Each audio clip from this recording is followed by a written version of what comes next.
नमस्कार। आज हम एक बहुत ही दिलचस्प कहानी में गोता लगाने वाले हैं।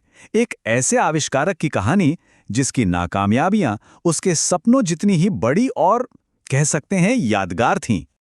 और ये हैं हमारे हीरो बबलू, एक ऐसे नौजवान आविष्कारक जिनके सपने बहुत बड़े हैं, मतलब दुनिया बदलने जैसे बड़े। और ये है बबलू का परिवार जो उनके बड़े बड़े सपनों को जमीन पर लाने का काम करता है। मतलब दुनिया बदलने से पहले घर का बल्ब तो बदल जाए, है ना? तो चलिए थोड़ा और करीब से जानते हैं इस शख्सियत को। आखिर ये बबलू वर्मा हैं कौन, जिन्हें उनके मोहल्ले वाले प्यार से या शायद तंग आकर वैज्ञानिक बुलाते हैं। देखिए, उनके शुरुआती करियर में आविष्कारों की एक लंबी लिस्ट थी जो कामयाब तो नहीं हुए। जैसे कि एक सोलर पावर वाला टोस्टर जिसका एक ही काम था ब्रेड को जलाकर कोयला बनाना, या फिर एक हाथ से चलने वाला पंखा जिसे चलाने में इतनी मेहनत लगती थी कि हवा लगने से पहले पसीना आ जाता था। लेकिन बबलू ऐसे छोटी मोटी नाकामियों से हार मानने वालों में से नहीं थे, बिल्कुल नहीं। वो तो कुछ बड़ा करने वाले थे। और जल्द ही उन्होंने अपने सबसे बड़े, सबसे क्रांतिकारी आविष्कार की घोषणा कर दी। उन्होंने इसका नाम रखा बबलू ब्रह्मास्त्र 1.0। अब सोचिए, एक ही मशीन से दो काम, एक तरफ मच्छर भगाए और दूसरी तरफ वाईफाई का सिग्नल बूस्ट करे। मतलब आज की दो सबसे बड़ी समस्याओं का एक ही समाधान। उनकी मां का रिएक्शन हमेशा की तरह बहुत ही प्रैक्टिकल था। उन्हें मच्छरों से ज्यादा पड़ोसियों की चिंता सता रही थी। तो इसके पहले पब्लिक डेमो के लिए जगह चुनी गई मिश्रा अंकल का घर, जहां मच्छरों की भरमार थी।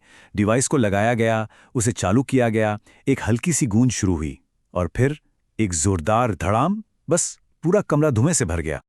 तो अहम बात यह है कि इस टेस्ट ने एक बहुत गहरी छाप छोड़ी, खासकर मिश्रा अंकल की आधी जली हुई मूंछों पर।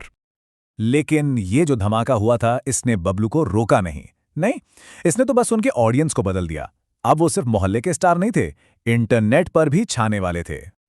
इसी सब हंगामे के बीच परिवार वालों ने सोचा कि बबलू की शादी करवा दी जाए। तो एक लड़की से मुलाकात तय हुई, रीना, जो एक इंजीनियर थी। तो जरा देखिए, एक तरफ पढ़ी लिखी प्रोफेशनल इंजीनियर और दूसरी तरफ इनोवेशन करने वाले, धुआं उगलते ब्रह्मास्त्र के मालिक हमारे बबलू। और ये मुलाकात भी ठीक वैसी ही गुजरी जैसे बबलू के बाकी एक्सपेरिमेंट्स। अंत में वही धुआं, सब खांस रहे हैं, और रीना का एक सीधा सा सवाल जो सब कुछ कह गया। अब बबलू को लगा होगा कि इससे ज्यादा क्या ही बुरा हो सकता है ना? लेकिन तभी एक पड़ोसी ने उनके इस कारनामे का वीडियो बनाया, उसे देसी साइंटिस्ट की धमाका गाथा जैसा कुछ नाम दिया और इंटरनेट पर डाल दिया। और बस वो वीडियो वायरल हो गया। और इंटरनेट पर जो रिएक्शन आए वो तो देखने लायक थे। लोगों ने बबलू को रातों रात एक सेलिब्रिटी बना दिया, भले ही वजह थोड़ी अजीब थी। ये शोहरत बबलू को एक लोकल टीवी शो तक ले गई, और जब उनसे पूछा गया कि उन्हें प्रेरणा कहां से मिलती है, तो उनका जवाब बिल्कुल बबलू जैसा ही था। खैर, एक के बाद एक धमाकों और यहां तक कि एक विदेश यात्रा की नाकामी के बाद बबलू घर वापस आए।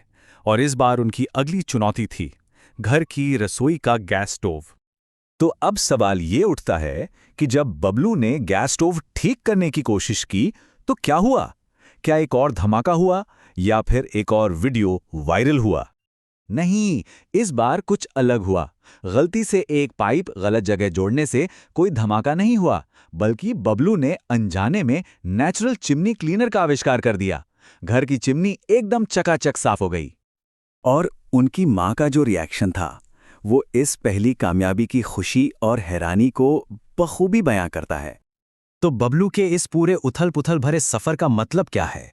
इससे हमें क्या सबक मिलता है? मोहल्ले वाले अब भी उन पर हंसते थे, पर अब उस हंसी में मजाक नहीं, बल्कि एक अपनापन था। हाँ, वो अब भी मोहल्ले के पागल साइंटिस्ट थे, पर सब जानते थे कि उनके इरादे हमेशा से नेक थे। और शायद यही वजह थी कि बार बार फेल होने के बाद भी उनके जज्बे और साफ दिल ने आखिर में सबका दिल जीत ही लिया। और यही इस कहानी का सार है। कभी-कभी सबसे बेवकूफ़ी भरे सपने ही जिंदगी में सबसे ज्यादा हंसी और उम्मीद लेके आते हैं। हम सबके अंदर कहीं न कहीं एक छोटा सा बबलू है जो बड़े सपने देखता है, गलतियां करता है, गिरता है, पर फिर मुस्कुराकर दोबारा कोशिश करने से नहीं डरता।